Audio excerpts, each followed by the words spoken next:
Are you truly safe or just lucky? Ever wondered if something sinister watches from the shadows in the Pacific Northwest? On Unheard Fears, every account you'll hear is rooted in shocking true events. Though names and some details are altered for privacy, the horror is always real. Have you or someone you know experienced the unexplainable? Share your city and when it happened in the comments, subscribe for more chilling stories, and join the discussion. Your nightmare could be next. I used to think the Olympic rainforest was just beautiful. Endless green, soft fog, impossibly quiet except for the distant calls of birds, the trickling of streams. A world meant for biologists and wanderers like me who live for the simple, patient cataloging of life. My name is Bristol, and at the time of the incident that changed everything for me, I was a wildlife biologist tracking elk movements for a mapping project run from Forks, Washington. June of 2017 was unusually wet, even by local standards. Every day the sky hovered between gray and slate, and by the end of each field shift, my boots would ooze the sharp, earthy scent of mud and decaying moss. We all had our routines. Wake at 6, gear up with the cheap instant coffee and rain pants, pack our battered GPS units and battered deli sandwiches with their inevitable tang of plastic wrap and wilted lettuce, then set out for a day that promised just enough scientific tedium to silence most stray thoughts. It should have been safe, even idyllic, in the way the Northwest often presents its wildest lands. Beautiful, a little melancholy, but dependable. Nothing about my background prepared me for real fear. The morning it began, I checked my assignments and found I'd be solo, as Estelle, my closest friend on the team, was out sick with a cold. That didn't bother me. I liked my territory, the South Fork trails weaving between clusters of old-growth Douglas firs. My field kit was standard: a digital radio, my battered GPS, pepper spray, data sheets in a battered waxed pouch, and a 2-liter steel canteen filled with metallic-tasting water. I moved easily through ferns, high as my waist, feeling the brush of dew against my fingers, the occasional jagged scrape of bramble, the sticky cold of wet bark I'd lean on to steady myself for an elk spotting. Sometimes, if I let myself pause mid-morning, I could make out the distant scent of mushrooms and cedar, the sweet sharp perfume of vanilla leaf crushed under my boots, and the familiar hum of insects winding in and out of thick air. That day, though, the forest felt off by 9 a.m. The light never changed, staying a blue-gray, even as the sun should have risen higher. My GPS pinged odd locations, a half-mile off the data I had marked the previous day. Somewhere around marker 7, I ducked under a drooping cedar, its needles so heavy with rain they dripped every few seconds with a soft pat, pat, pat. I heard, nearly felt, a movement not 10 yards behind me, a series of faint footfalls. Elk, probably, or maybe Rowdy from the trail crews checking drainage, but when I spun with my binoculars, I saw nothing but deep green and the shiver of ferns. I called out on the radio, voice dully echoing into static, but received no reply. The silence deepened, as if the trees were holding their breath. About noon, I stopped for lunch among a clutch of wind-fallen logs, layered with bright chartreuse lichen. My sandwich tasted mostly like soggy bread and faint mustard, but there was something else, an odd metallic aftertaste, bitter enough to make me wince. I rinsed my mouth with the steel-cold water from my canteen. All around, the soundscape had shifted. The normal warbling thrush and kinglet songs were gone. Absent was the usual soft chorus of wind threading through fir boughs, replaced by only the subdued tap of water drops, and far off, a child's laugh. It was so incongruous, a high, bubbly giggle weaving through the trunks, that at first I convinced myself I'd imagined it. I radioed in on the off chance a hiker's kid had wandered close, but again, the signal fizzled out in a wet hiss. I packed up, nerves prickling, and pressed deeper into the forest, marking the elk scat I was supposed to chart, trying to convince myself the sense of unease was just me being jumpy from too much caffeine and solitude. By 1:30, the air was so humid that every breath tasted faintly of copper and rot. I kept seeing flashes of movement in my periphery, shapes slipping behind a broad maple, quick as thought, gone the moment I focused. At one point, I stumbled, falling to my knees in the mulch. My palm struck a patch that felt wrong. Not soft, loamy forest floor, but something gritty and sharp, almost like glass beads mixed into the soil. I stood, brushing my hand on my rain jacket, hating the clammy sweats and the weird, prickly sensation crawling up my arm. It would have been easy to call off the day and hike back, but something kept tugging me onward. Probably the same habit that pushes all field researchers to finish the day's task, weather and sense be damned. Every few yards, I'd bend, click a data point, then glance up with the growing certainty that I was being watched. The air gained a sharper, acrid edge mingled with earth and distant smoke, odd for such wet weather. Then came another sound, the crunch of heavy weight on twigs. I spun, heart pounding, and flashed my field lamp. There, maybe 30 feet ahead, was a shape. Not elk, too upright, no deer's ears or the nervous flick of a tail. The figure was dark, almost blending with the shadows. For a moment, the colors around it seemed to ripple. The greens dulled, the whole forest muted to a watercolor wash. It moved. To this day, I can't describe its walk. Smooth, deliberate, almost floating. It left no sound in its wake. I called out, "Hey, park staff, are you okay?" But the only answer was a faint shudder in the branches. My muscles felt like ice, hands tingling, mouth filling with a bitter taste that made me gag. Then the figure turned, melting deeper into the woods. And I, idiot that I was, followed, stepping over slick roots and slippery moss. Each footfall squelched with wet decay, and as I walked, the musty iron smell thickened until I wanted to spit, just to clear it from my tongue. Soon the path curved, and I realized, slowly and with increasing horror, I was looping back to a thick grove of Devil's Club I'd already passed twice that morning. I checked my GPS. The display fuzzed and flickered, each mark of my progress replaced with a single error icon. My phone was useless, showing no bars. The light seemed even stranger here, almost as if time had paused. I stopped, shaking. Sweat, or perhaps rain, dripped down my spine, cold as ice.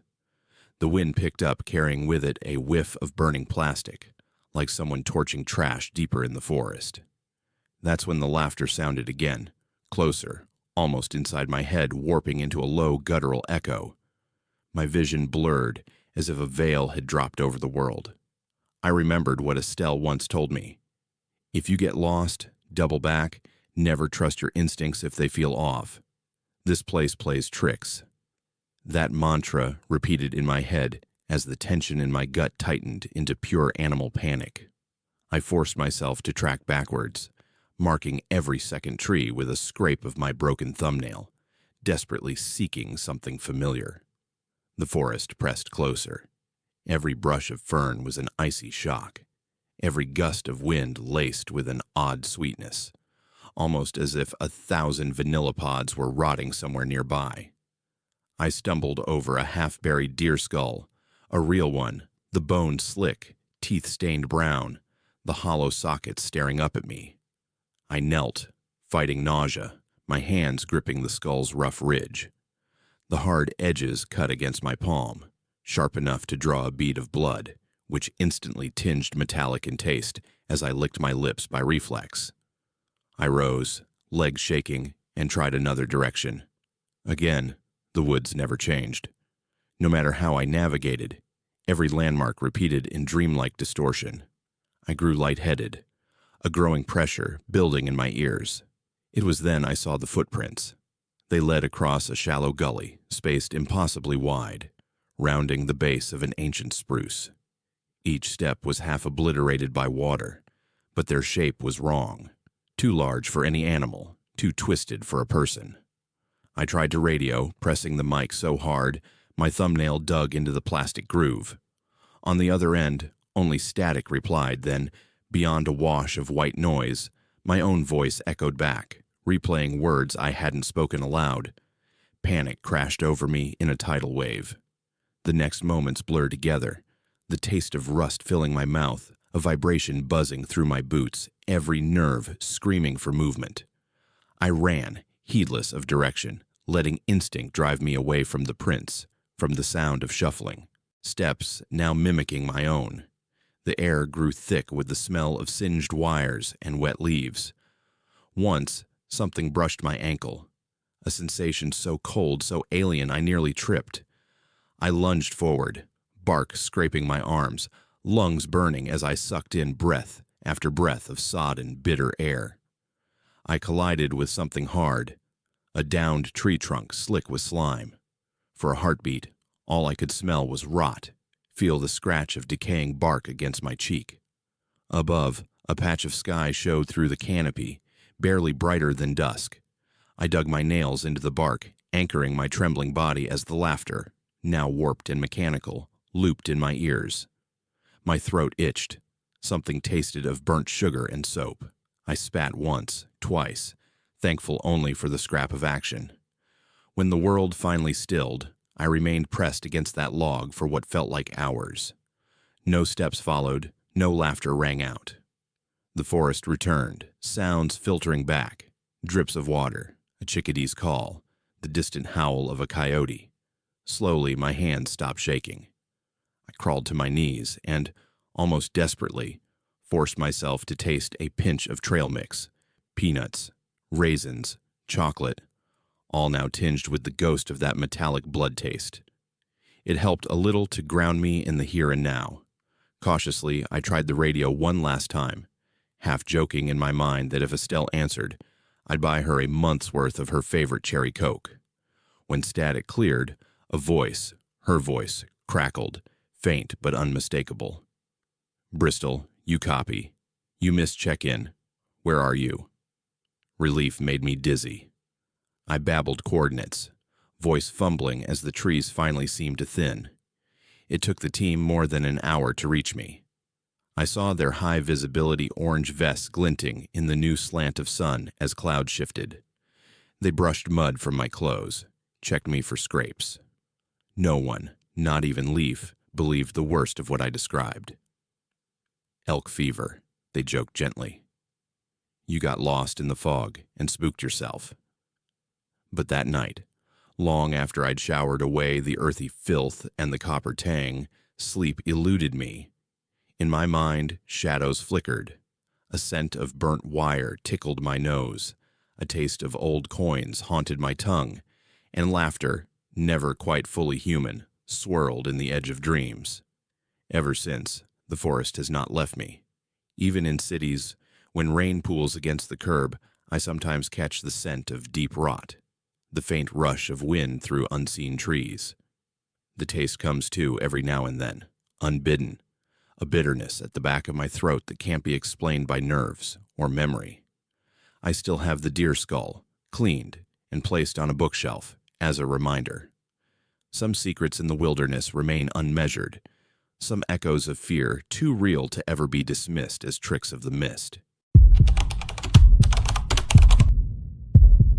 My name is Kylan, and back in the summer of 2017, I worked as a forestry equipment operator for a private timber company operating out of Tillamook State Forest in northwest Oregon. The work was grueling but straightforward. Maintain the heavy machinery, keep the log loaders running, make sure the skidders didn't break down in the middle of a harvest cycle. Most days, I'd arrive before dawn, brew terrible coffee in a dented thermos, pull on steel-toed boots that reeked of diesel and old sweat, and head out to wherever the crew bosses needed me. The forest was a patchwork of second-growth Douglas fir and hemlock, punctuated by stumps from older cuts, thick tangles of salal and Oregon grape, and the occasional clearing where sunlight slanted through in golden shafts. It smelled like pitch and sawdust, with an undercurrent of damp earth and decaying needles. July that year was unusually warm, the kind of heat that made the air shimmer above the gravel roads, and left everything coated in a fine layer of dust by midday. The trouble started on a Thursday afternoon. I was alone at the north staging area, a clearing about 2 miles from the main camp, working on a hydraulic leak in one of the older log loaders. The machine was a beast, 30 tons of steel, rubber, and grease, and it had been acting up all week, losing pressure in the lift arm every time we tried to stack a load. I'd been underneath it for about an hour, wrench in hand, oil dripping onto my forearms, when I noticed the first odd thing. The forest had gone quiet. Not the usual lull between bird calls or the brief pause before a breeze picks up, but an absolute suffocating silence. No thrush songs, no rustle of squirrels in the underbrush, not even the distant rumble of chainsaws from the crews working downslope. Just the tick-tick-tick of the loader's engine cooling and the faint hum of mosquitoes around my ears. I slid out from under the machine, wiping my hands on a rag that smelled like old motor oil and something faintly sweet, almost like rotting fruit. The clearing was empty, as expected, but the edge of the tree line felt different. The stumps and slash piles seemed to hold shadows that didn't quite match the angle of the sun. I scanned the area, shading my eyes against the glare, and saw movement, just a flicker, like something large shifting behind a cluster of young firs. I called out, thinking maybe Curtis from the road crew had wandered over to check on me, but there was no answer. The air tasted metallic, sharp on my tongue, and I realized my hands were shaking slightly. A tremor I couldn't explain. I turned back to the loader, telling myself it was nothing, just a deer or maybe a bear passing through, but my gut was screaming that something was wrong. By late afternoon, the sun was starting to dip behind the ridgeline, casting long, jagged shadows across the clearing.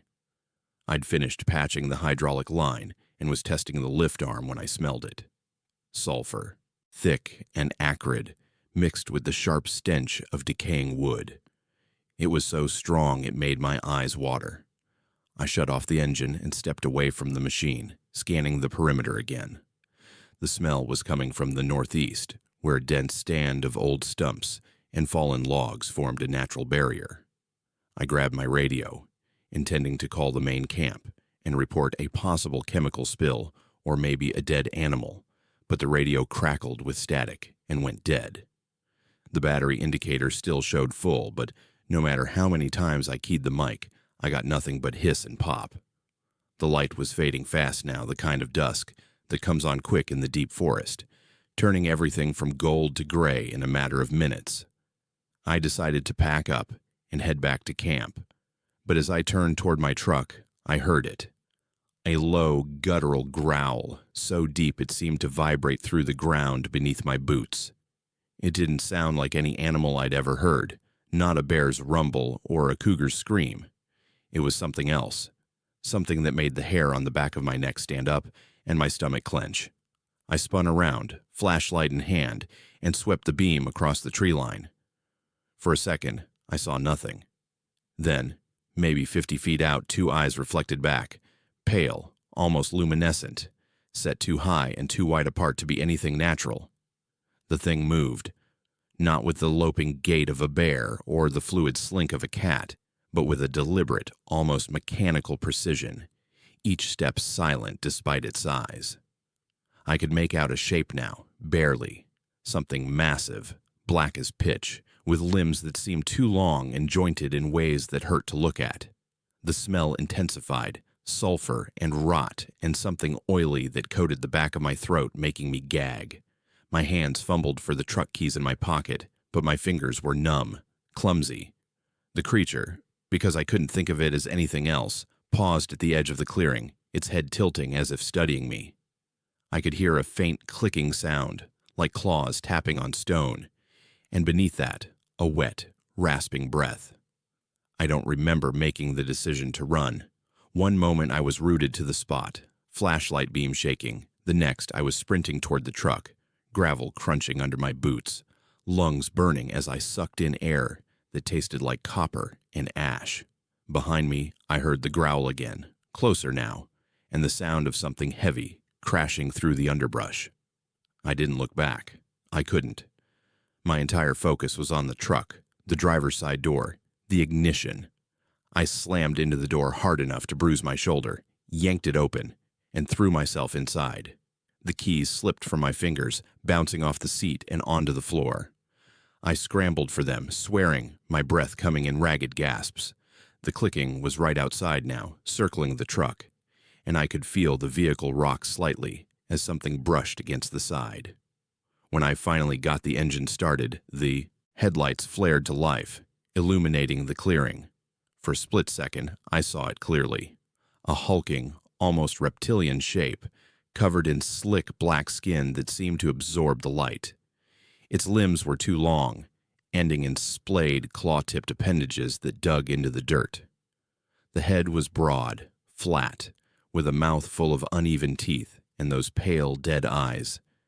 Then it was gone, melting back into the shadows so fast I couldn't track the movement. I floored the gas pedal, the truck fishtailing on the gravel as I tore down the logging road, branches scraping the sides, loose rocks pinging off the undercarriage. I didn't slow down until I reached the main camp, nearly 2 miles away, and even then I sat in the cab for 10 minutes, hands gripping the wheel, trying to stop shaking. The camp foreman, a grizzled guy named Felipe, found me there. He tapped on the window, and I nearly jumped out of my skin. When I rolled down the glass, he took one look at my face and asked if I was okay. I tried to explain, told him about the quiet, the smell, the thing I'd seen, but the words came out jumbled, half coherent. He frowned, said there had been no reports of bears or cougars in that area, and suggested I'd been out in the sun too long, maybe got dehydrated. He handed me a bottle of water, the plastic warm and slightly bitter tasting, and told me to take the next day off. I nodded, too exhausted to argue, and drove back to the bunkhouse we shared with the other crew members. That night, I couldn't sleep. Every time I closed my eyes, I saw those pale, dead eyes staring back at me, felt the vibration of that growl in my bones. Around 3 a.m., I heard Felipe get up, muttering something about checking the equipment log. I listened to his boots clomp across the wooden floor, the creak of the door, and then silence. When he didn't come back after 20 minutes, I got up and looked outside. His truck was gone.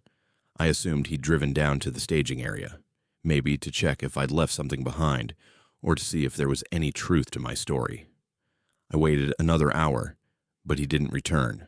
By the time dawn broke, I was sick with worry. The crew assembled around 7 a.m., and Felipe still hadn't shown up. The foreman's second, a guy named Leif, decided we'd head up to the staging area together to look for him. 4 of us piled into 2 trucks and made the drive, the morning air cool and damp, mist clinging to the trees. When we arrived, Felipe's truck was there, parked at an angle near the log loader. The driver's side door was open, the interior light still on, battery nearly dead. There was no sign of Felipe. Leif called out, his voice echoing through the clearing, but got no response. We spread out, searching the perimeter, and that's when we found the marks. The cab of Felipe's truck was torn open, not with tools, but with something that had ripped through the metal like it was cardboard. The seats were shredded, upholstery hanging in strips, and the dashboard was smashed inward. The whole interior was soaked with a thick, coppery-smelling fluid that wasn't quite blood. It was darker, almost black, and it left a greasy residue on my fingers when I touched it. The smell was overwhelming, sulfur and rot and something chemical, like bleach mixed with decay. Leif backed away, his face pale, and told us to get back to camp and call the authorities. We didn't argue. The sheriff's department sent a team out later that day. They combed the area, took samples, questioned everyone, but they couldn't explain the damage to the truck or the missing foreman. The official report listed it as an animal attack, possibly a bear, though no one could explain why a bear would destroy a truck cab or why Felipe's body was never found. The crew was shaken. Most of the guys refused to work that section of the forest again, and within a month, the company shut down operations in the north staging area permanently. I left the timber company shortly after. I couldn't shake the feeling that whatever I'd seen was still out there, watching, waiting. Sometimes late at night, I wake up with the taste of copper and ash on my tongue, the smell of sulfur in my nostrils, and the memory of those pale, dead eyes staring at me from the shadows. Felipe was a good man, a hard worker, and a friend. Whatever took him, it wasn't natural. I know that much. The forest up there isn't empty. It's full of things we don't understand, things that hunt in the dark and leave nothing but shredded metal and unanswered questions. Have you ever felt something watching you from the trees, something that made every instinct scream at you to run? Tell us where and when it happened. Drop your story in the comments below. My name is Marie, and for 12 years, I drove a school bus through the winding mountain roads around Wallace, Idaho, picking up kids from scattered mining families who lived in cabins and trailers tucked into hollows and perched on ridges where the silver mines used to run deep. September of 1994 was unusually dry, the kind of autumn where dust hung in the air like smoke, and every breath tasted gritty, metallic, with a faint tang of old diesel and pine resin. The bus was an ancient thing, a battered yellow machine with cracked vinyl seats that smelled of sweat and spilled juice boxes, and a heater that rattled but never quite warmed the back rows. Most days the route was uneventful. Kids climbed aboard with their backpacks and lunch boxes, traded whispers and laughter, and by the time we rolled into town, the sun would be settling behind the peaks, painting everything in shades of amber and rust. The afternoon it all went wrong, started like any other. I'd finished my morning run and was heading out for the afternoon pickup, winding through the back roads where the pavement gave way to gravel and the trees pressed close on either side. The kids who rode this route were quiet mostly, miners' children, raised to be polite and a little wary of strangers. By 4:15, I had 7 of them aboard, ranging from a gap-toothed first grader named Amir, who always sat right behind me, to a lanky 8th grade girl who kept her nose buried in a paperback. The sky was clear, the air cool but not cold, and everything felt normal until we crested the ridge above Hayfield Road and the fog rolled in. It came out of nowhere, a wall of gray-white mist that swallowed the road ahead in seconds. I eased off the gas, flicking on the headlights, and felt the bus lurch as the wheels hit a patch of loose gravel. The fog was thick, the kind that makes you feel like you're driving through wet cotton. Every landmark vanished, every turn a guess. Amir piped up from behind me, his voice high and nervous. "Miss Marie, do you see the scarecrow?" I glanced in the rearview mirror, catching his wide eyes, and asked what he meant. He pointed out the window, past the rows of empty seats, toward a field we were passing on the right. Through the fog, I could just make out the shape, a tall figure standing in the middle of a hayfield dressed in what looked like old, tattered clothes. It didn't move, just stood there, arms outstretched, face hidden beneath a wide-brimmed hat. I told Amir it was probably just a farmer's scarecrow, nothing to worry about, but the other kids were murmuring now, pressing their faces to the windows. One of them, a boy in the back, said he'd seen it before, that it only showed up when the fog came, and his older brother swore it followed people. I tried to laugh it off, told them to settle down and stop scaring each other, but my hands were tight on the steering wheel, and my pulse had kicked up a notch. The fog was getting thicker, the road narrowing to a single lane, and the air inside the bus felt heavy, damp, with a smell I couldn't quite place. Something like burnt hay mixed with old smoke, acrid and sweet at the same time. As we rolled past the field, the figure seemed to shift. Not walk, exactly, but move in a way that defied the fog, always just ahead of the headlights, always facing the bus. The kids fell silent, and I realized the engine sounded different. A rough, coughing rattle that made the whole frame shudder. I pressed the gas pedal, trying to pick up speed, but the bus lurched and slowed, as if something was dragging against the wheels. The smell intensified, filling my nose and throat, making me cough. It tasted like ash and something rotten, like meat left out too long in the sun. My skin prickled, a static charge running up my arms and neck, and I felt the hairs on the back of my hands stand on end. Then the radio crackled.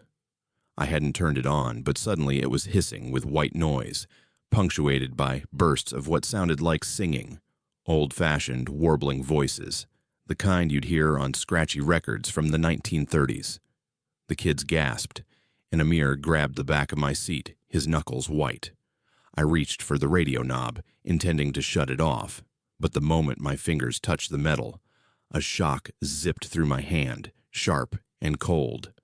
I jerked back, swearing under my breath, and the singing stopped, replaced by a low, rhythmic hum that seemed to come from everywhere at once.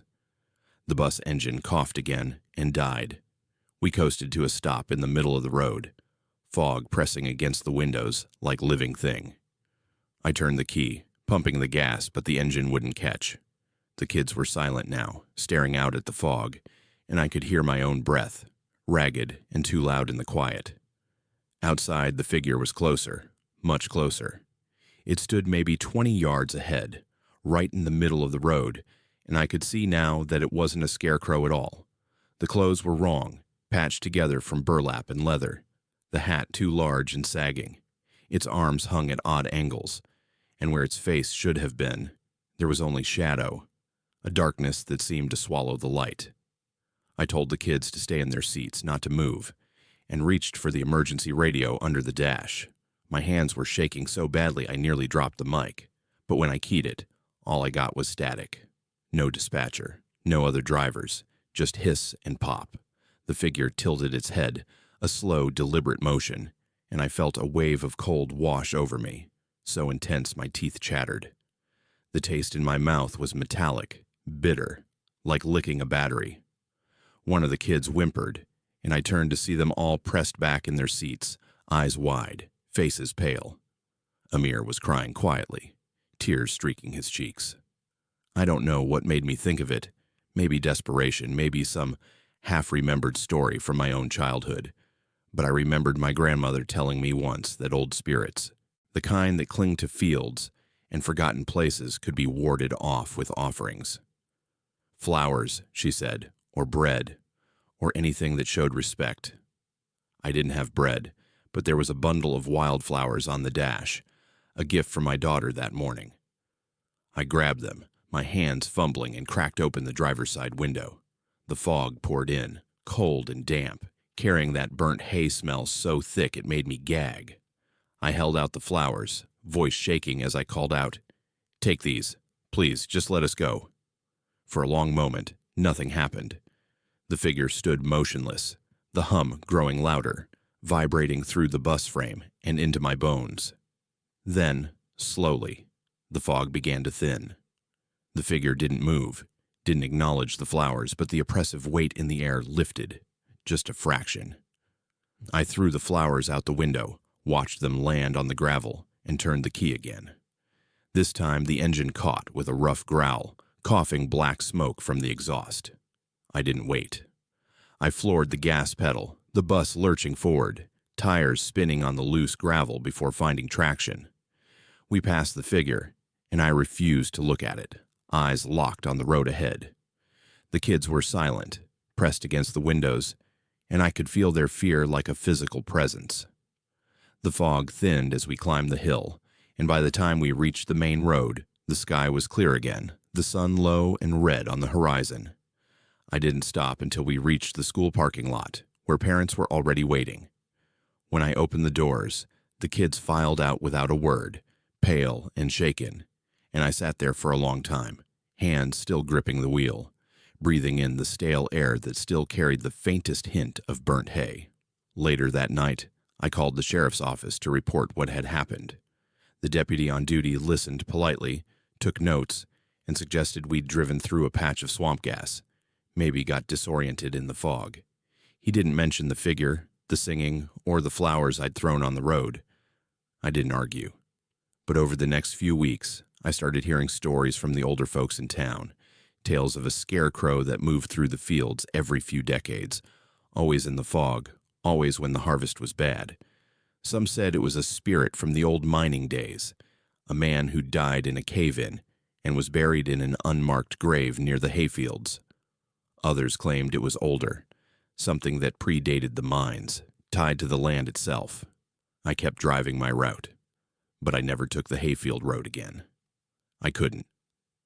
Every time I thought about it, I'd taste that bitter, metallic tang, feel the static crawl across my skin, hear the faint echo of that old-fashioned singing.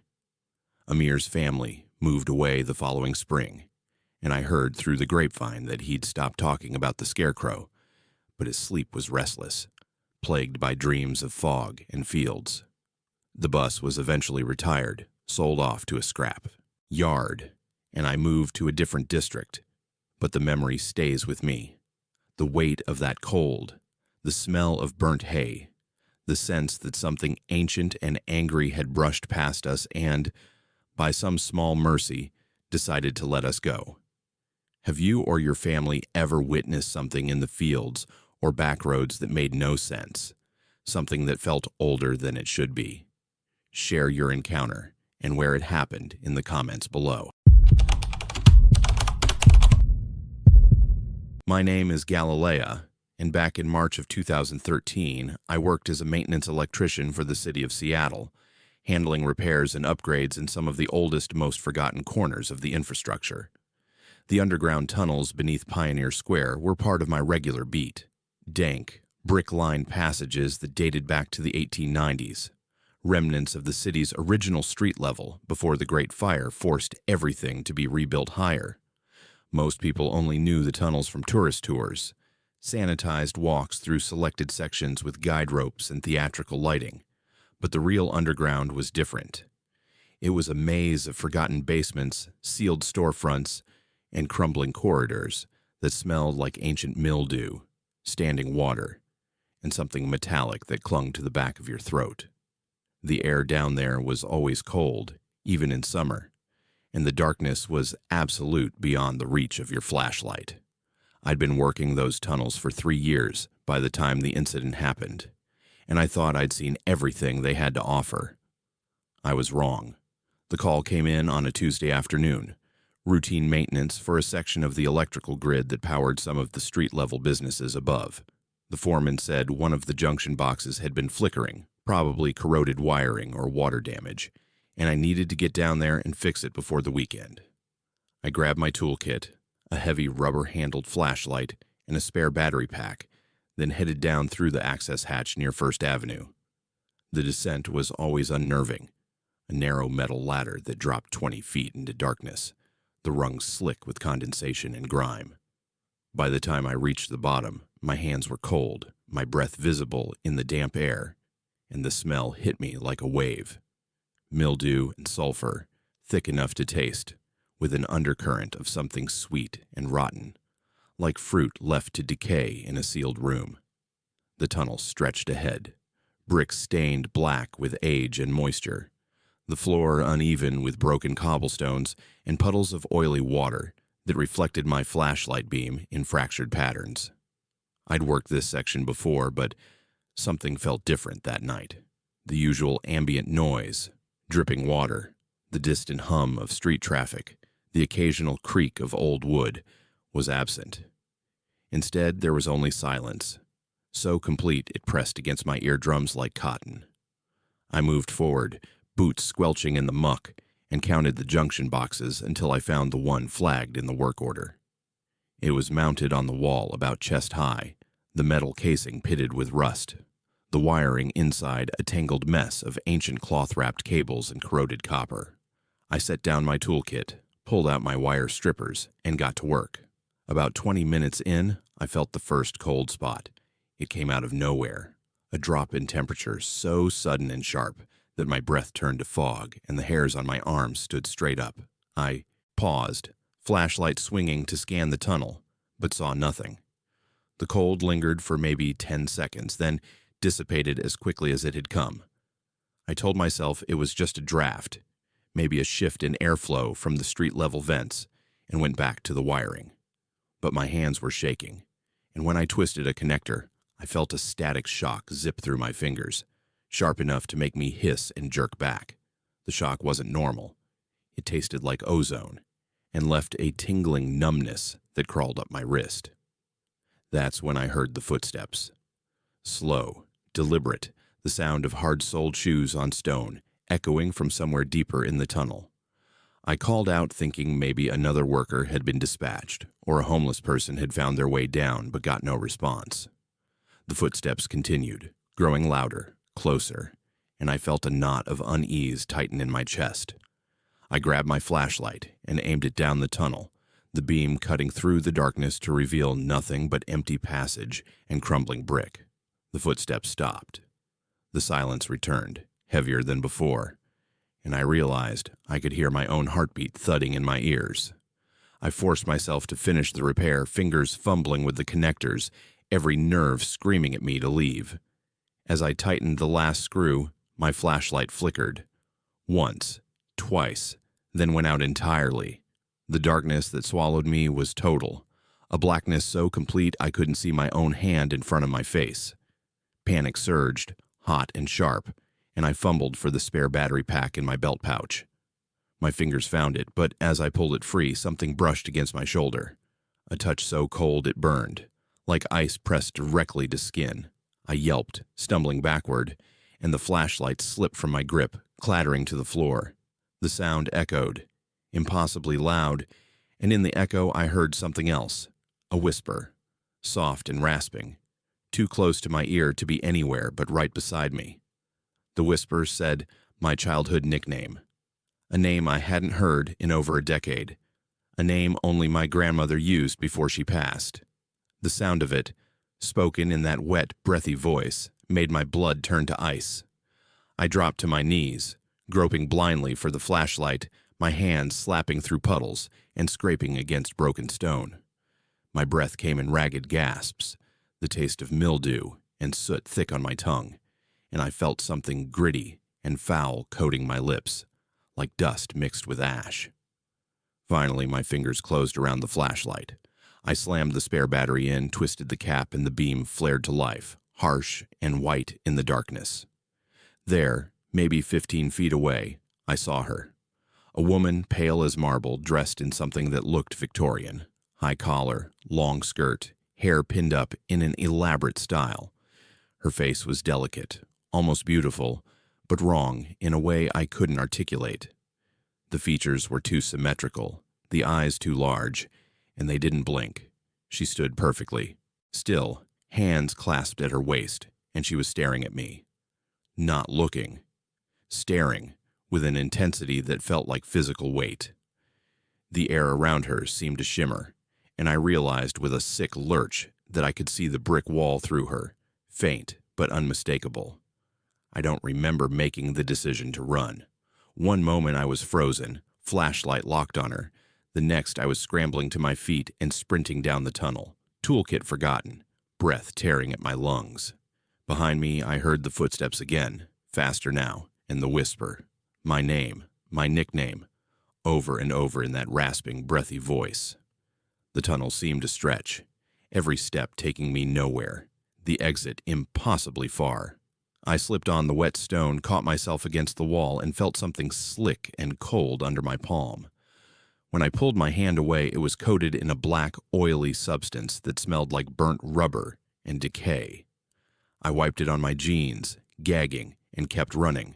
I reached the ladder after what felt like an eternity, hauled myself up the rungs with arms that felt like lead, and burst through the access hatch onto the street. The evening air hit me like a slap. Cold, clean, tasting of rain and exhaust fumes, and I collapsed onto the sidewalk, chest heaving. A passerby asked if I was okay, and I nodded, not trusting my voice. I sat there for a long time, letting the sounds of the city wash over me. Car horns, distant sirens, the chatter of tourists heading to the nearby bars. Eventually, I pulled myself together and called the foreman. I told him the repair was done, that I'd finished the work order, and that I wasn't going back down there.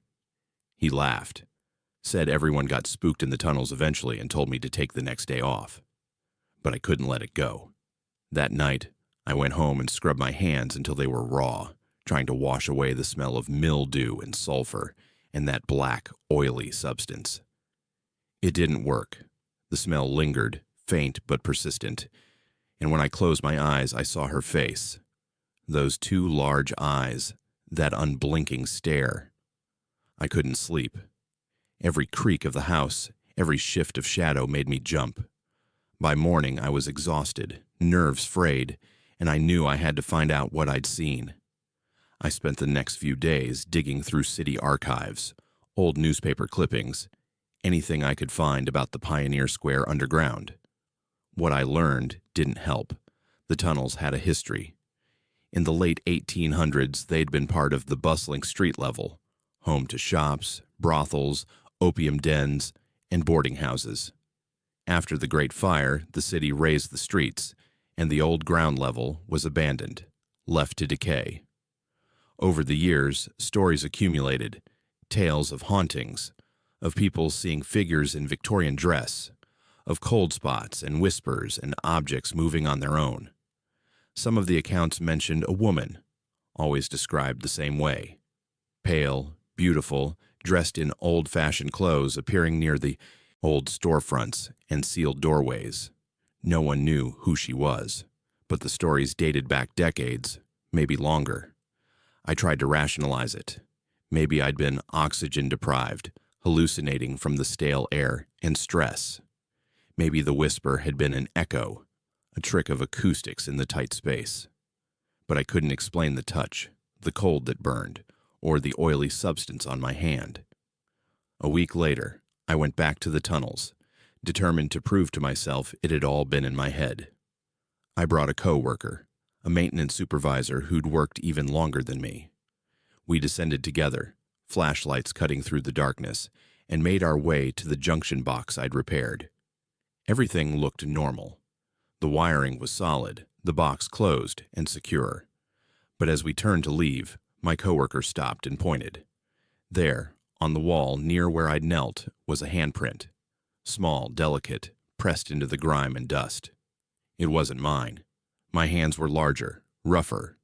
This print was too perfect, too clean, and it seemed to shimmer faintly in the beam of our flashlights, as if it had been left moments before. We didn't stay to investigate. We climbed out of the tunnels, and I put in my transfer request the next day.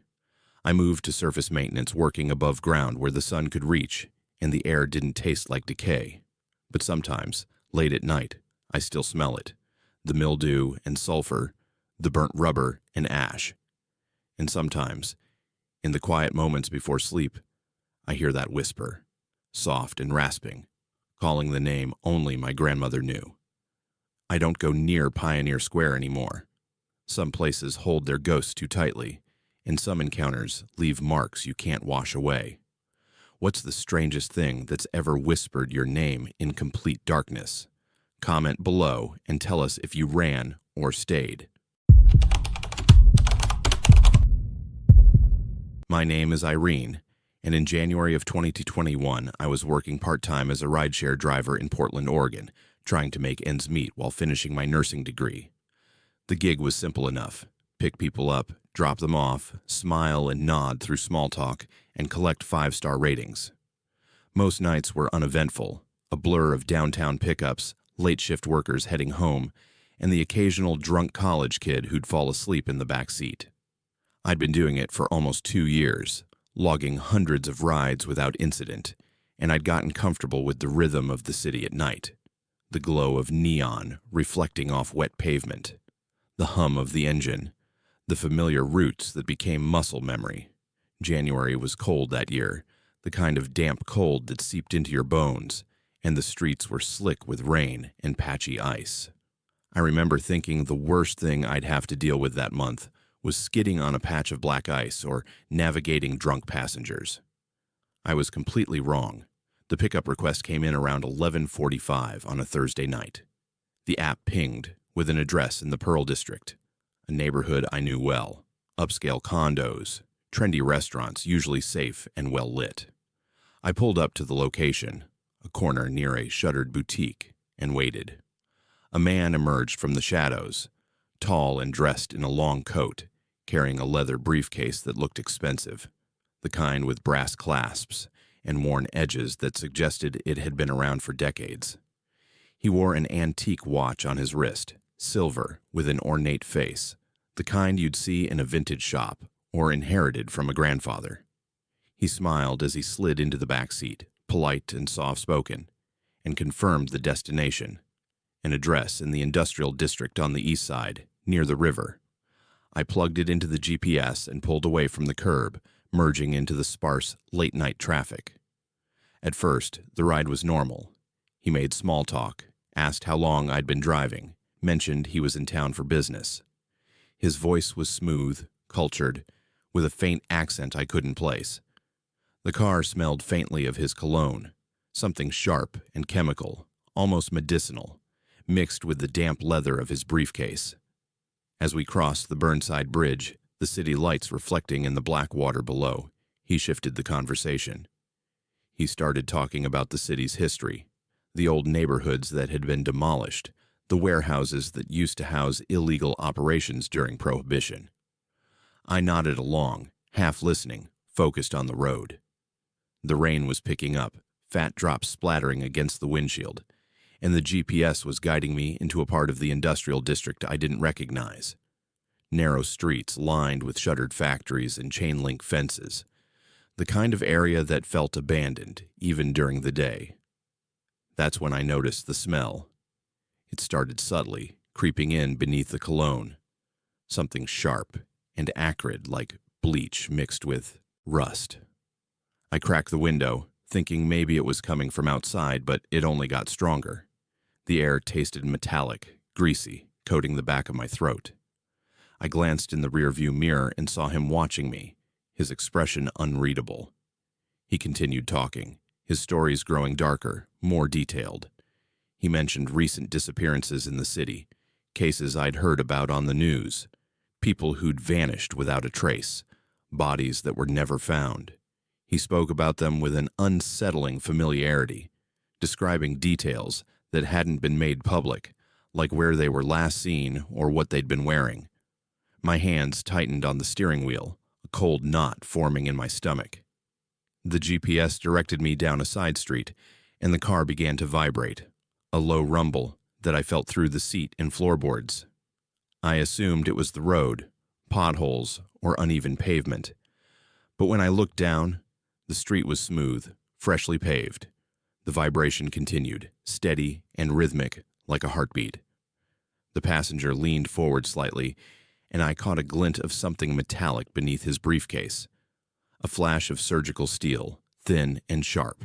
My breath caught. I tried to keep my voice steady, asked if he was sure about the address, suggested maybe we'd taken a wrong turn. He smiled, said we were almost there, and settled back into his seat. The car stalled. The engine sputtered, coughed, and died, the dashboard lights flickering before going dark.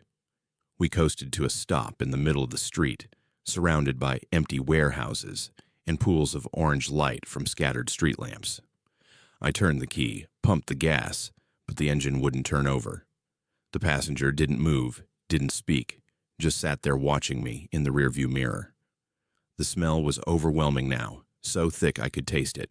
Bleach, rust, and something else, something organic and rotten. My hands were shaking as I reached for my phone, but the screen was frozen, the battery icon blinking despite being at 70%. I tried the door handle, but it wouldn't budge, the lock mechanism clicking uselessly. That's when he spoke again, his voice lower, colder. He said my name, not the name I used for the rideshare app, but my real name, the one on my driver's license. He told me he'd been watching, waiting for the right opportunity. He described my route home, the street I lived on, the color of my apartment door. The words hit me like ice water, and I realized with a sickening clarity that this wasn't random. He'd planned this. The briefcase shifted, and I heard a faint metallic scrape, the sound of something being unclasped. I lunged for the door again, slamming my shoulder against it, and this time it gave, swinging open into the rain. I fell onto the pavement, scraping my hands on the wet asphalt, and scrambled to my feet. Behind me, I heard the car door open, the creak of hinges, and the soft thud of footsteps. I didn't look back. I ran, sprinting down the street, my shoes slipping on the slick ground, rain soaking through my jacket. The street lamps flickered as I passed beneath them, casting long, distorted shadows. I could hear him behind me, not running, just walking, steady, deliberate, unhurried. The sound of his footsteps echoed in the empty streets, mingling with the rush of blood in my ears. I turned a corner, spotted a faint glow ahead, a gas station, the only sign of life in the desolate area. I pushed myself harder, lungs burning, legs screaming, and burst through the door into the fluorescent brightness. The clerk, a middle-aged man with a tired expression, looked up in alarm. I gasped out that I needed help, that someone was following me, and he reached for the phone behind the counter. I turned to look out the window, expecting to see the passenger approaching, but the street was empty. No one. Just rain and shadows, and the faint hum of the gas station's neon sign. The police arrived 20 minutes later. I gave them the story, described the passenger, the car, the address. They found my vehicle parked where I'd left it, engine cold, doors locked. The back seat was empty except for a second briefcase, identical to the one he'd been carrying. The officers opened it carefully, gloved hands lifting the latches. Inside was a single item, a photograph, old and faded, showing a woman who looked disturbingly like me. Same hair, same build, same expression. On the back, in neat handwriting, was a date, January 12th, 1998. The officers exchanged glances, took the briefcase as evidence, and told me they'd investigate. They never found him. The rideshare app had no record of the pickup request, no name, no payment information. The GPS data showed gaps, glitches that made no sense. It was as if he'd never existed. I quit driving that night. Sold the car a week later and moved to a different part of the city. But sometimes, late at night, I wake up tasting metal and bleach, feeling the vibration of the car under my seat, hearing the sound of footsteps behind me. And I wonder, if I hadn't run, if that door hadn't opened, would anyone have ever found me? Or would I have just been another name in the news, another unsolved disappearance, another story he'd tell to the next driver who picked him up? If your ride ever takes you somewhere you didn't expect and the passenger knows too much, what do? Comment and tell us your escape plan. My name is Harry, and back in October of 1997, I was working as a freight train conductor for a small rail company that operated along the Camas Prairie Railroad in northern Idaho, hauling timber and agricultural equipment between tiny towns that most people had never heard of. The route was beautiful in a desolate way. Rolling hills covered in dry grass, stands of ponderosa pine, and long stretches where the only sound was the rhythmic clatter of wheels on rails and the occasional whistle echoing through empty valleys. I'd been on that line for 6 years by then, working mostly night shifts because the pay was better and the traffic was lighter. The work was solitary, but I liked it that way. Just me, the engineer up front, and the long ribbon of track stretching into darkness. October nights were cold up there, the kind of cold that seeped through your jacket and made your fingers ache even when you kept them wrapped around a thermos of coffee. The air smelled like wood smoke and dry pine needles, and when you stepped outside at a crossing, your breath would hang in the air like a ghost. The night it happened, we were hauling a load of cut timber from a mill near Grangeville down to Lewiston, a run that usually took about 4 hours if everything went smoothly. The engineer that night was a guy named Ray, a quiet older man who'd been running trains since before I was born. We didn't talk much.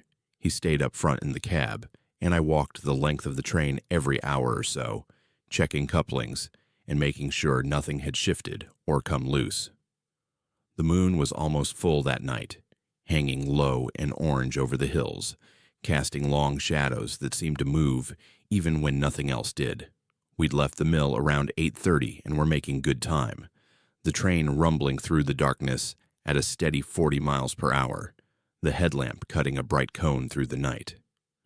Around 9:45, we entered the first tunnel, a narrow passage carved through a ridge of basalt rock, maybe a 1/4 mile long, with walls so close you could reach out and touch them from the side of a car. I was standing on the platform between 2 flatbeds, one hand gripping the railing, when I saw the first child. She was standing at the mouth of the tunnel, right at the edge of the tracks, maybe 20 yards ahead. The headlamp lit her up clearly. A girl, maybe 8 or 9 years old, wearing a long dress that looked like it belonged to a different century, all white lace and high collar. Her face was pale, so pale it almost glowed, and she was holding something in her hands. A lantern maybe, though the light from it was wrong. Too blue, too cold. I shouted, waved my arms, thinking she'd step aside, but she didn't move. Just stood there, staring at the train as it bore down on her. I braced for impact, expecting to feel the jolt, hear the terrible sound, but the train passed through the space where she'd been standing, and there was nothing. No body, no scream, just empty air and the echo of the wheels on rails. I was shaking, gripping the railing so hard my knuckles ached, and I could taste something sharp and acrid at the back of my throat, as charcoal or maybe burnt wood, like someone had been torching railroad ties nearby. I keyed the radio to call Ray, but before I could speak, I saw another figure. This one was a boy, standing on the opposite side of the tracks near the tunnel wall, dressed in the same old-fashioned style. Knickers, a buttoned shirt, a cap pulled low over his eyes. He was skipping stones, or at least making the motion of it, flicking his wrist toward the tracks. I could hear the sound, faint but distinct over the rumble of the train. Click, click, click, like pebbles striking metal. The air inside the tunnel was freezing, so cold my breath came out in thick clouds, and I felt ice crystals forming on the metal railing under my hand. We exited the tunnel, and the cold broke, the air warming back to its normal chill. I finally managed to key the radio and called Ray, asked if he'd seen anything unusual. His voice came back scratchy and flat, said he'd been focused on the tracks, hadn't noticed anything out of the ordinary. I told him about the children, described what I'd seen, and there was a long pause before he replied. He said the Camas Prairie Line had stories, old rumors that dated back to the early 1900s when the railroad was first built. There'd been accidents, cave-ins, derailments, fires, and more than a few workers had died during construction. Some of the local families had lost children too, accidents involving trains or tunnels, bodies that were never recovered or were buried in unmarked graves along the route. He didn't sound surprised, just resigned, and told me to keep my eyes open and my head down. The rest of the run should have been uneventful, but as we approached the second tunnel about 20 minutes later, the radio crackled with static and went dead. I tried cycling through channels, but all I got was hiss and the occasional burst of something that sounded like laughter, high-pitched, childish, but distorted and wrong. The temperature dropped again, even though we were still outside the tunnel, and I felt a prickling sensation on the back of my neck, like someone was standing right behind me. I turned, expecting to see nothing, but there were 3 of them this time, 2 girls and a boy, all dressed in those old-fashioned clothes, standing on the flatbed behind me. They weren't translucent or fading in and out like ghosts in movies. They looked solid, real, except for their eyes. Their eyes were empty, just dark hollows that reflected the moonlight in strange, shifting patterns. One of the girls stepped forward, and I heard her speak. The voice was soft, barely audible over the clatter of the train, but I caught the words clearly. She asked if I'd seen her mother, said she'd been waiting for a long time and was getting tired. The other children didn't speak, just watched me with those hollow eyes, their faces expressionless. I wanted to run, to get away, but there was nowhere to go on a moving train. I backed up against the railing, heart pounding so hard I could feel it in my temples, and the taste in my mouth shifted. Charcoal mixed with something sweet and floral, like lavender, but old and decayed. The girl reached out, her hand pale and small, and I felt a cold so intense it burned when her fingers brushed the sleeve of my jacket. The fabric frosted over instantly, ice crystals spreading in delicate patterns, and I jerked back, nearly losing my balance. The train entered the second tunnel, and the children vanished. Not gradually, just gone, as if they'd never been there. The only evidence was the frost on my sleeve and the lingering smell of lavender and burnt wood. The tunnel was longer than the first, maybe half a mile, and the walls seemed to press in closer. Every few seconds, I'd catch movement in my peripheral vision, shadows that didn't match the rhythm of the train, shapes that flickered in and out of the headlamp's glow. Halfway through, the air became so cold, I could see frost forming on the metal railings and feel my breath freezing in my nostrils. I heard singing, faint, distant, the kind of melody you'd hear in an old church or a lullaby sung by a mother to a child. The voices were layered, multiple children singing in harmony, and beneath it all was a low, rhythmic sound like footsteps on gravel. When we finally exited the tunnel, I collapsed onto the platform, gasping for air that suddenly felt warm and clean. My hands were numb, my face tingling from the cold, and when I looked down at my jacket, the frost had melted, leaving behind wet streaks and a faint smell of smoke. Ray's voice came over the radio, asking if I was okay, and I managed to croak out a reply. He told me we were about an hour from Lewiston and to hang tight. I spent that hour huddled against the side of a flatbed, eyes scanning the darkness, jumping at every shadow and sound. The taste of lavender and charcoal lingered on my tongue, and no amount of coffee could wash it away. We pulled into the Lewiston yard just after midnight. I climbed down from the train, legs shaky, and Ray met me near the cab. He took one look at my face and nodded, like he'd expected it. He told me he'd seen them too, years ago on his first night run through those tunnels. Children in old clothes, always near the tracks, always watching. He said some of the older conductors refused to work that route anymore, claimed the tunnels were cursed, or haunted, or both. The company never acknowledged it, just chalked up the stories to fatigue and overactive imaginations. But Ray knew better, and now I did too. I kept working the Camas Prairie line for another 6 months before I transferred to a different route. I couldn't shake the memory of those children, their hollow eyes, their cold touch, the way they'd asked about a mother who was probably dead and buried a century ago. Every time we approached a tunnel, my hands would start shaking, and the taste of charcoal and lavender would fill my mouth. I'd find myself scanning the tracks, looking for pale figures in the darkness, bracing for the cold that felt like it could freeze you from the inside out. Years later, I did some research at the county library, digging through old newspapers and railroad records.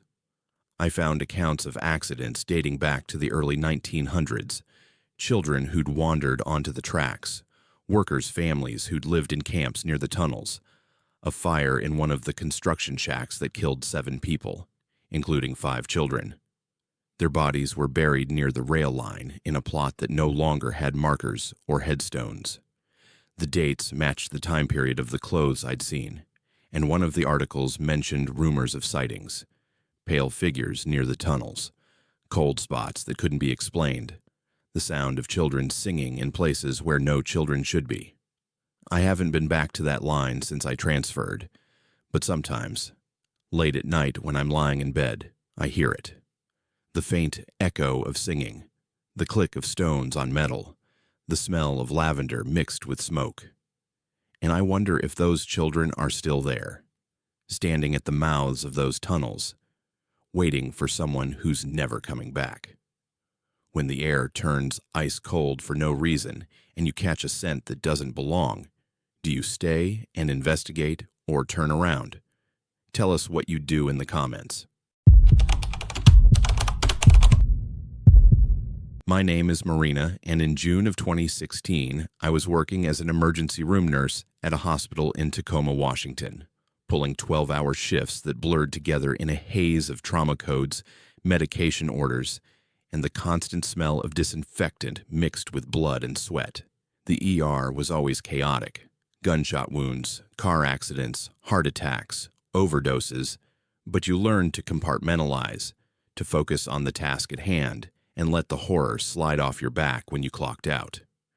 I'd been doing it for 8 years by then, long enough that very little surprised me anymore, or so I thought.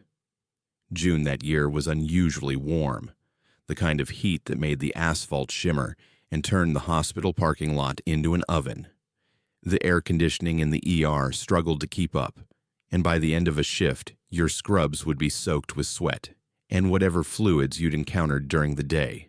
The smell was always the worst part, a mix of industrial cleaner, bodily waste, and something metallic that clung to the inside of your nose and made everything taste like copper. The patient came in around 2 a.m. on a Tuesday, brought by ambulance from the port of Tacoma after some kind of chemical spill at one of the container yards.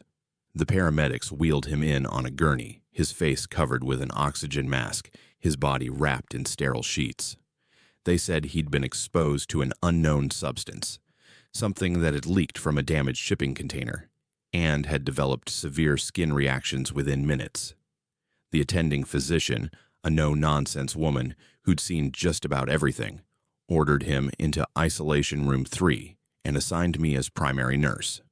I gowned up, pulled on double gloves, and entered the room with a tray of supplies, IV lines, sterile gauze, antiseptic solution, and a crash cart just in case.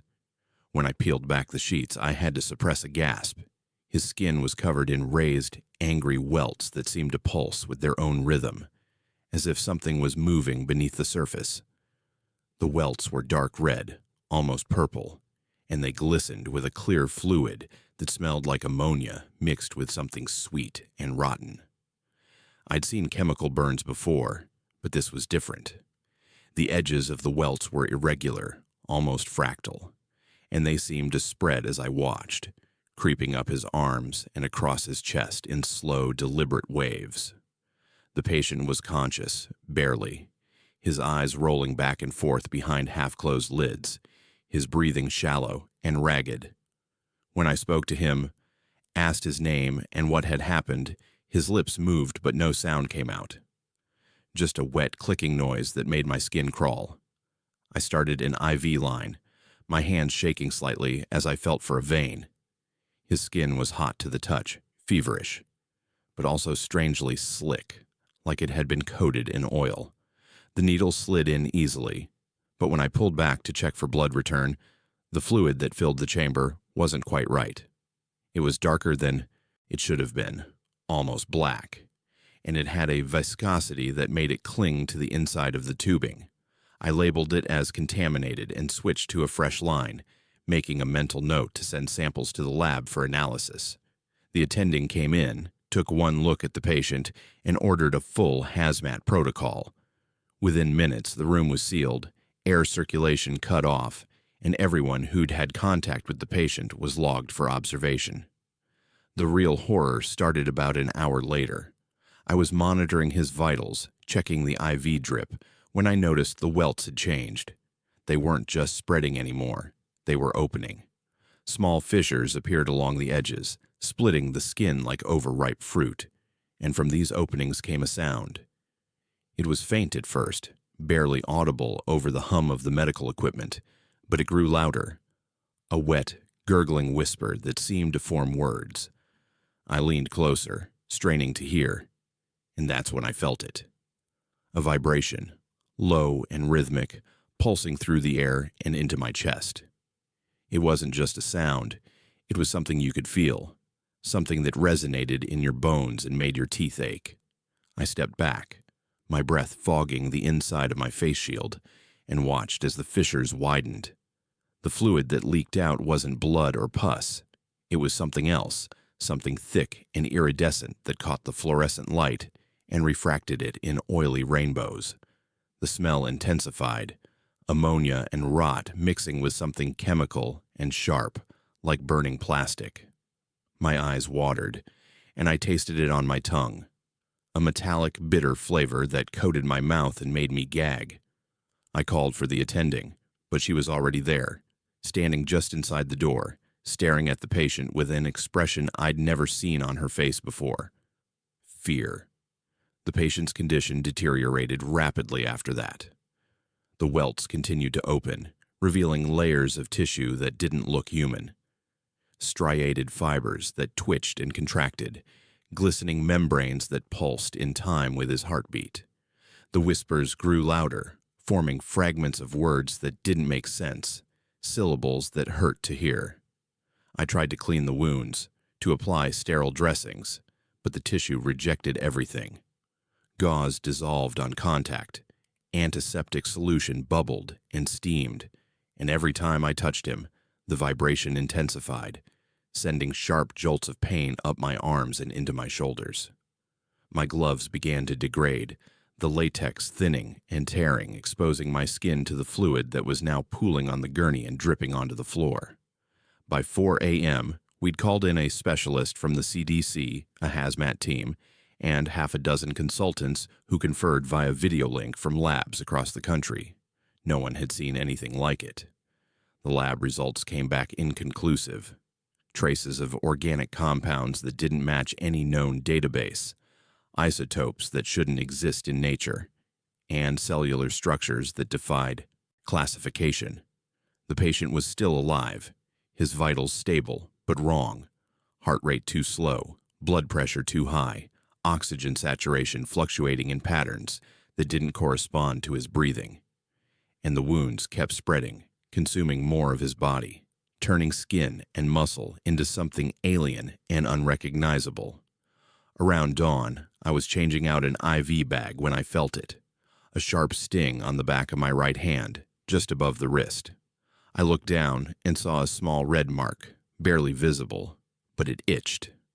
Not a normal itch. This was deep, bone deep, a crawling sensation that made me want to claw my skin off. I scrubbed my hands in the decontamination shower, used every protocol we had, but the itch persisted. By the time my shift ended at 7 a.m., the mark had grown into a small welt, raised and angry, identical to the ones I'd seen on the patient. I reported it immediately, was put into isolation myself, and spent the next 72 hours in a sealed room while doctors ran every test imaginable. The welt grew, slowly at first, then faster, spreading up my forearm in those same fractal patterns. I felt the vibration, heard the whispers, tasted the metallic bitterness that never went away, no matter how much water I drank. They tried everything: antibiotics, antivirals, steroids, experimental treatments flown in from research facilities. But nothing worked. The welt continued to grow, the skin thinning and starting to split, and I knew with a cold certainty that I was becoming whatever the patient had become. Then, on the 4th day, it stopped. The welt receded, the itching faded, and the vibration disappeared.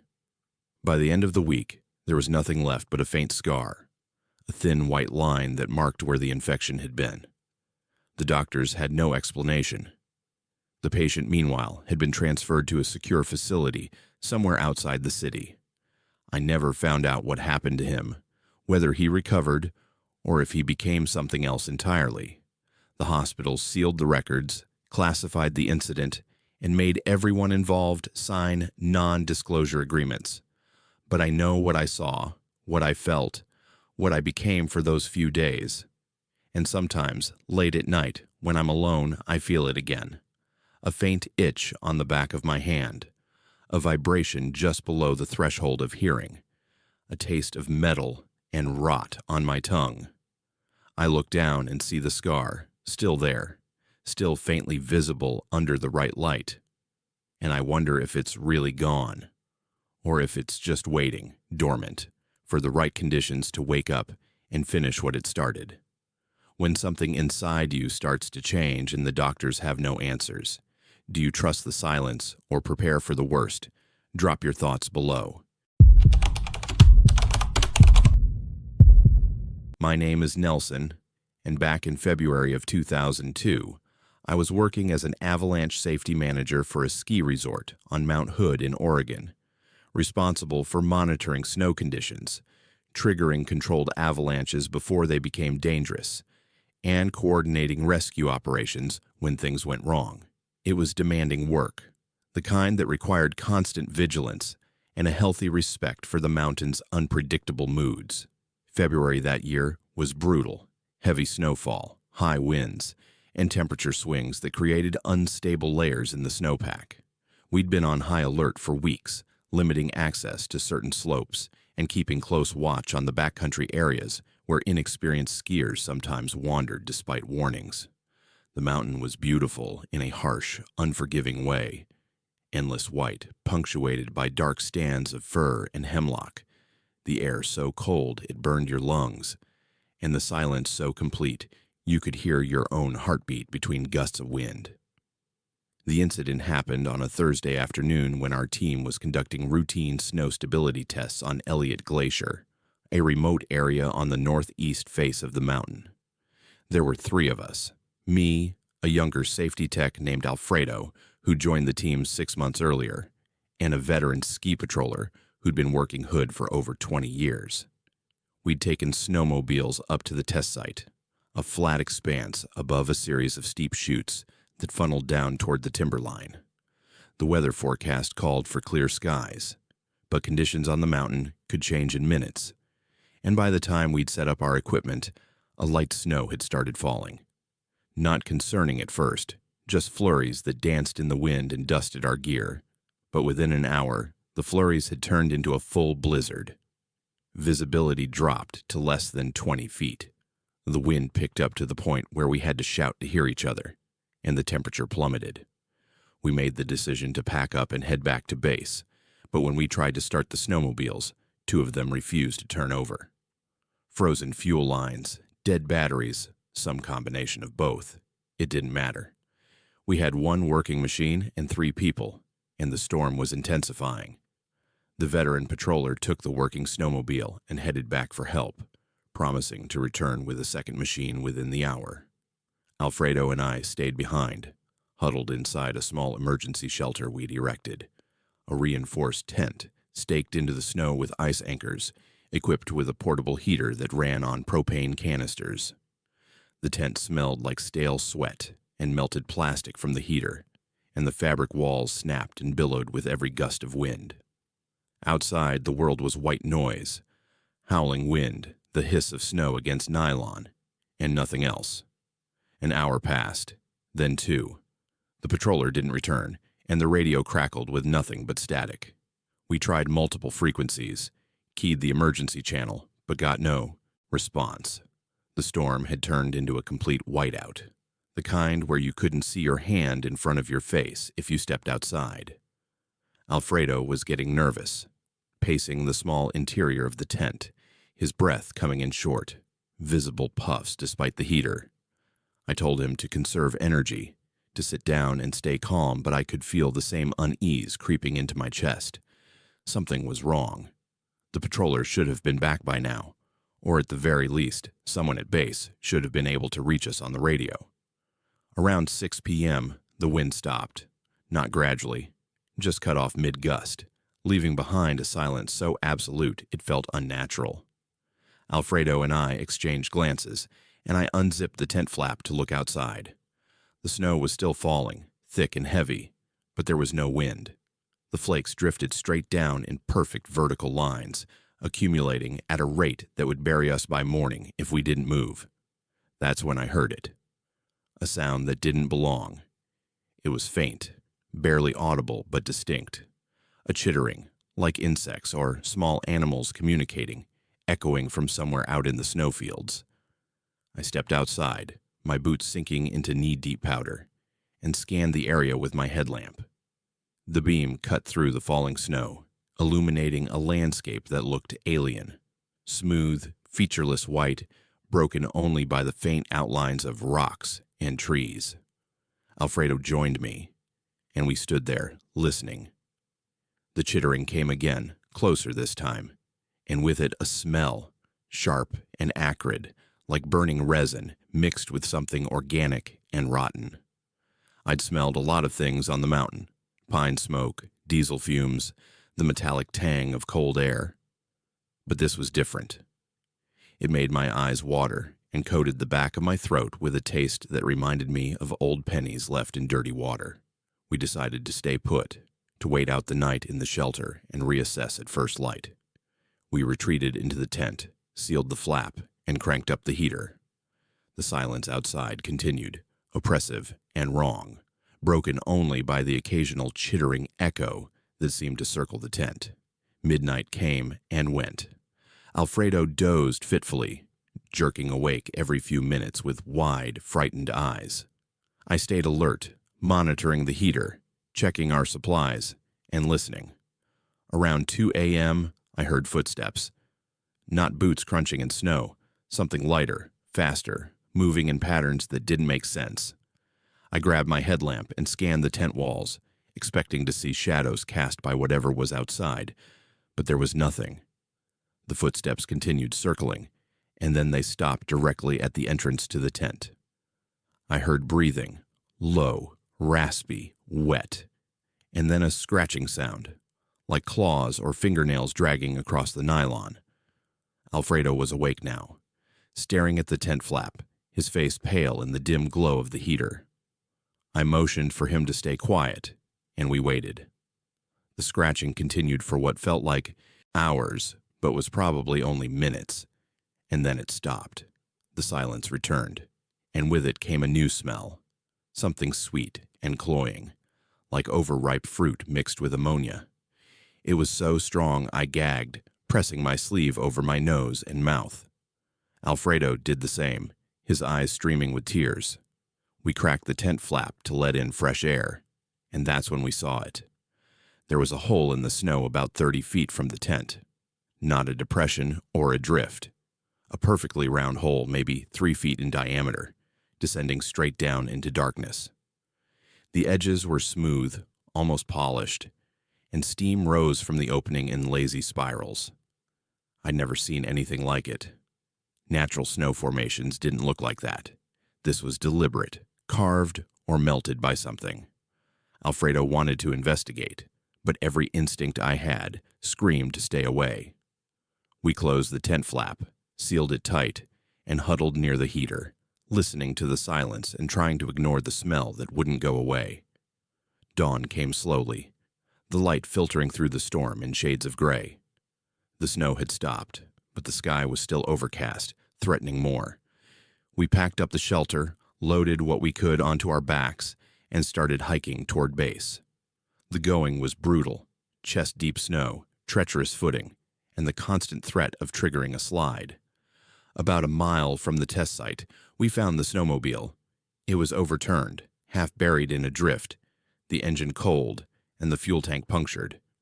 There was no sign of the patroller, no tracks, no blood, no gear.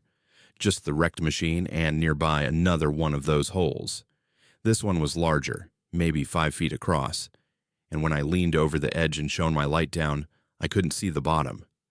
The walls were smooth and glistening, coated in a thin layer of ice that refracted the light in strange, prismatic patterns. We didn't stop to investigate. We kept moving, pushing through exhaustion and fear, and reached the base lodge around noon. The ski patrol had been trying to reach us all night. Radios dead, GPS coordinates frozen on the last known position, and a full-scale search and rescue operation delayed by the storm. They sent teams back out to find the missing patroller, but they never did.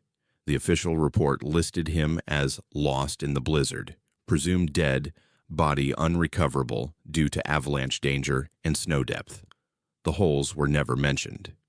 When Alfredo and I tried to report them, tried to describe what we'd heard and smelled, we were dismissed. Stress, altitude sickness, hypothermia-induced hallucinations. Pick your explanation. But I know what I saw, what I heard, what I smelled. And years later, when satellite imagery of that section of Mount Hood became available, I looked up the area where we'd been. The images showed several circular depressions in the snowfields, perfectly round, too regular to be natural. They appeared in February of 2002 and were gone by the spring thaw. No one could explain them, and no one wanted to.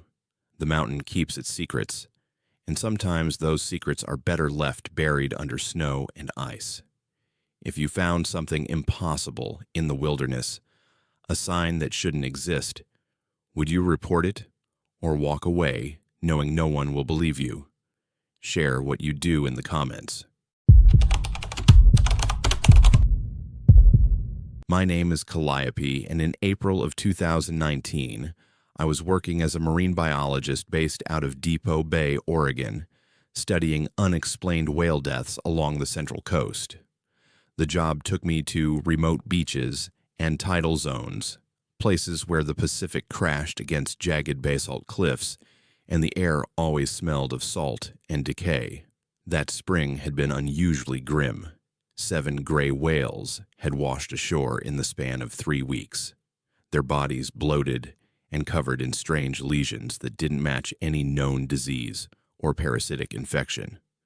The local fishing community was spooked, talking about bad omens and cursed waters, but I approached it scientifically, collecting tissue samples, photographing injuries, and logging data for the research team back at the university.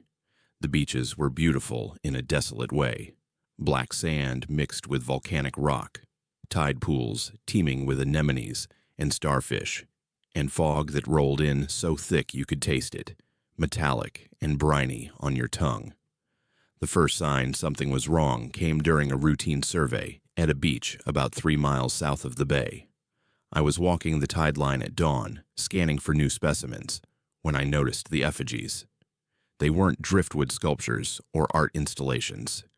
These were deliberate constructions made from kelp, bone, and shells, woven together in intricate patterns that formed vaguely human shapes. They stood about 4 feet tall, planted in the sand above the high water mark, and they smelled wrong. Not just the usual rotting seaweed odor, but something acrid and sweet, like incense mixed with decomposing fish. There were 5 of them, spaced evenly along a 100-yard stretch of beach, all facing the ocean. I photographed them, made notes about their construction, and tried to rationalize them as some kind of local tradition or environmental art piece, but the placement felt intentional, ritualistic. Over the next few days, I returned to the same beach to continue my surveys, and each time I found more effigies. They appeared overnight, always fresh, the kelp still wet and glistening.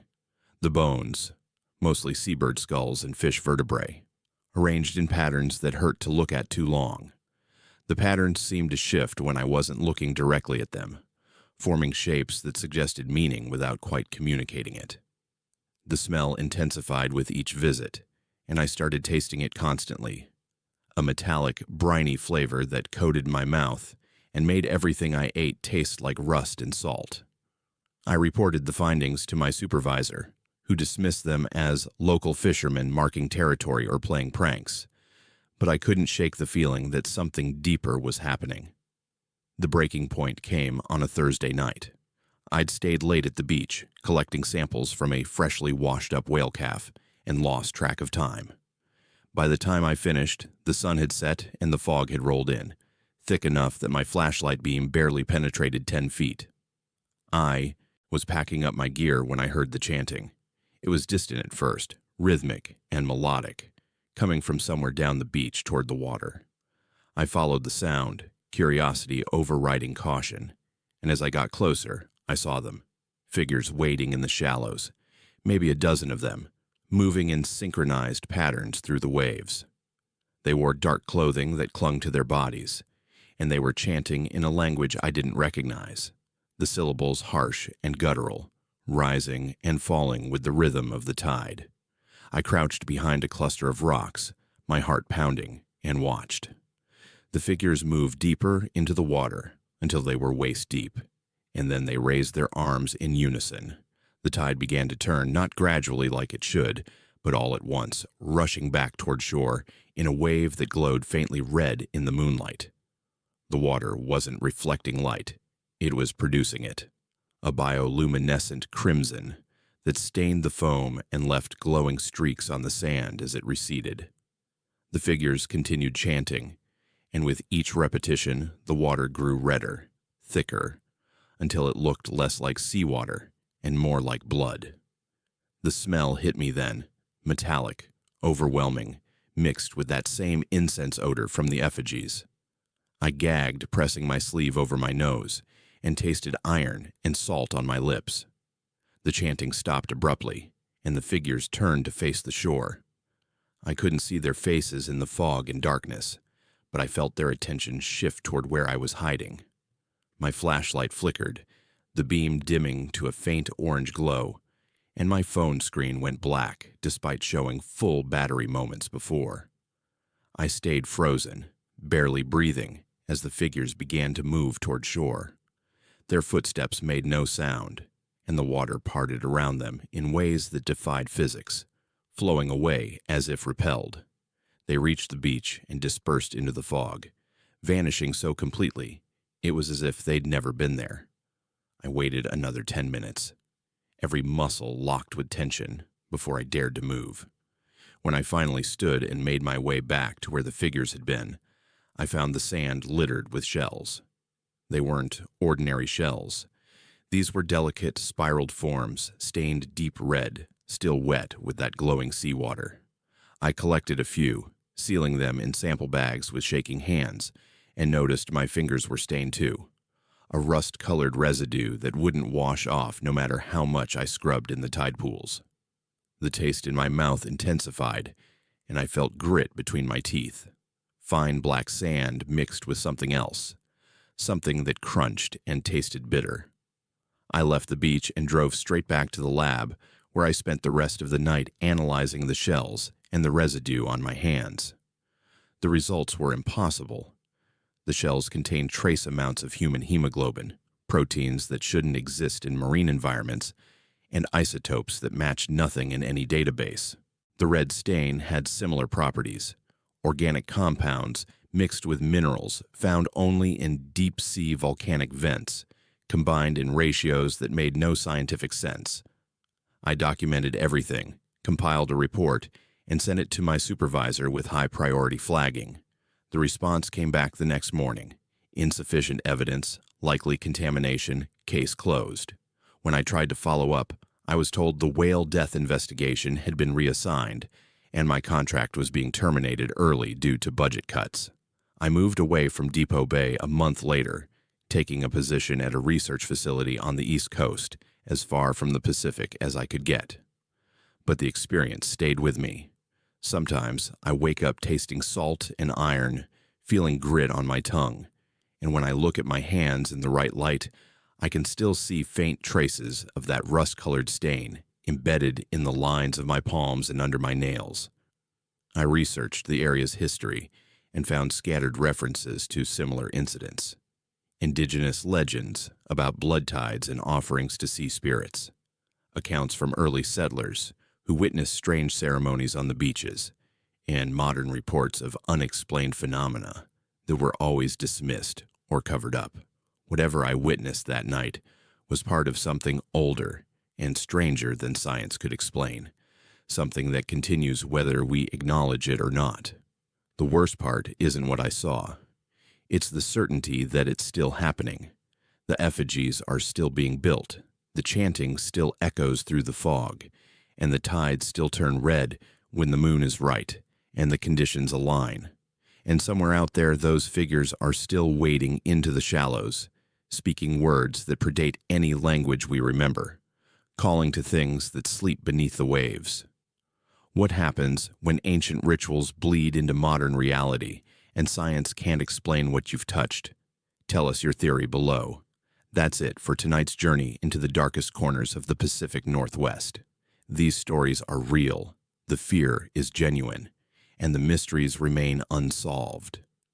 If you've experienced something similar, or have your own tale of terror to share, drop it in the comments. Don't forget to subscribe to Unheard Fears.